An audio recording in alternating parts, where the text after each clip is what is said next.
let's do a more topical video for once, shall we? Now, I don't know if you guys have noticed this, but over the last several weeks and months or so, it seems a lot of the former skeptics have gone, completely insane. From just some guy's hilariously failed spat with V, as his pronoun debacle that broke so many a brain, including Actman's, some black guy, and Chris Reagan, who further cemented his head-up-arse status by completely misunderstanding the Japanese McDonald's ad, Ahmed Skeptic's horrible video on branding Columbus as the most evil person in all of history, or Adam and Sitch. Well, more so Adam really. Whenever the topic of liberalism or economics comes up, his brain just seems to fall out of his skull.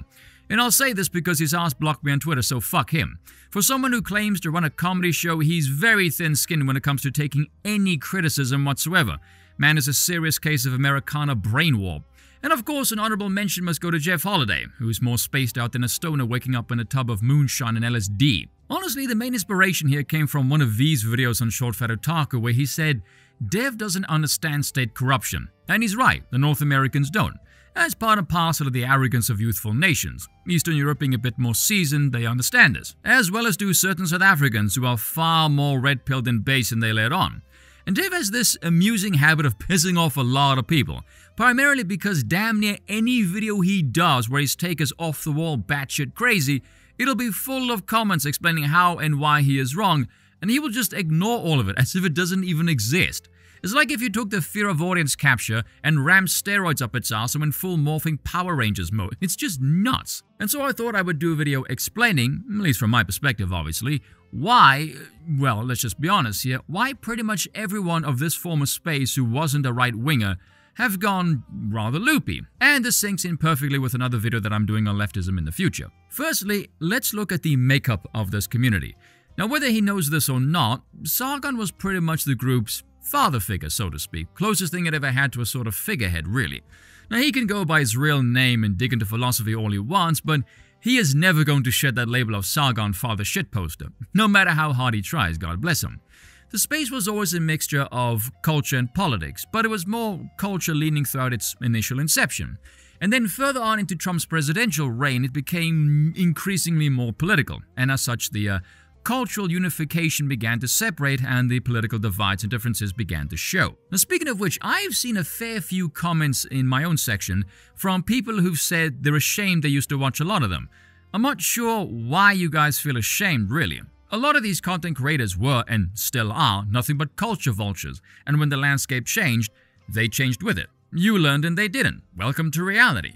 You can't fault yourself for not knowing how these people would behave in the shifting circumstances. People change. Social status, money, fame, rampant degeneracy, and copious drug use. We can go on, so don't beat yourself up about it. But here's the reason I brought up Sargon. His political journey has been pretty expansive, rather public. From a purely optics perspective, he's looked the most, for a lack of a better phrase, awakened through the years. Now, anyone who knows politics knows the concept that politics is a higher man's game that the unwashed masses are not fit to engage in goes back all the way to the days of ancient Greece. Ah, yes, the follies of democracy. And this same sentiment is at play here. Considering he was the figurehead that many paid attention to, he was also the person everyone in the space was compared to. If one has a large following and has shown himself more adept at assessing the change and show more accurately the realities of the shift, anyone who doesn't follow suit or tries to resist the change, their assessment and positions are likely going to be scrutinized.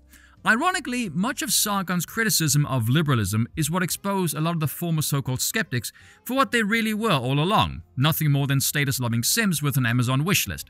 Given this exposing, so to speak, is going to make the former players of the sphere look either disingenuous or clueless, which is what we have now, a phenomenon we call grifting.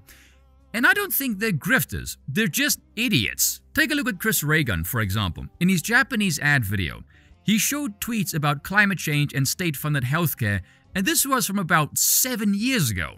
Considering the current administration's uber left-wing bullshittery and the state's behavior during the coup years, if you're pulling tweets from 7 years ago to cement your political status and you can't see the same fear-mongering emergency rhetoric of the coup is now being applied to the weather and you still cling to your positions, I got news for you. You're a fucking idiot. You don't have any political positions. No. You've been indoctrinated into religious beliefs revolving around the benevolence of the state, which I find rather funny. They think I'm some authoritarian for wanting an absolute monarch, yet these delusional gimps think an entire bloated bureaucracy with zero accountability is going to all agree with their moral posturing idealism of statecraft. And they think I'm crazy? You must be freaking kidding me. At this point, you're not even a content creator. You're just a delusional cultist trapped in wishful thinking when all of reality is the unstoppable enemy who is forever destined to always beat you. But something to keep in mind here.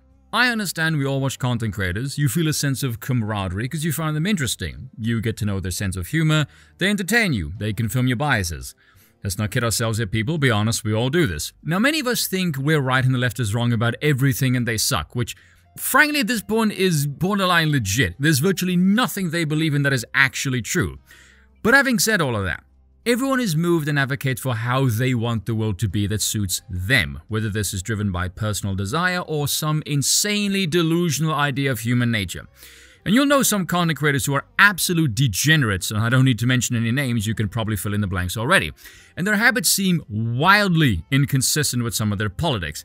The way they rationalize this is like this: I can handle my vices, piss off, don't tell me what to do. That's it. No more, no less. Styx is a good example of the former. Not the degeneracy part, mind you. Styx seems like a good, wholesome lad.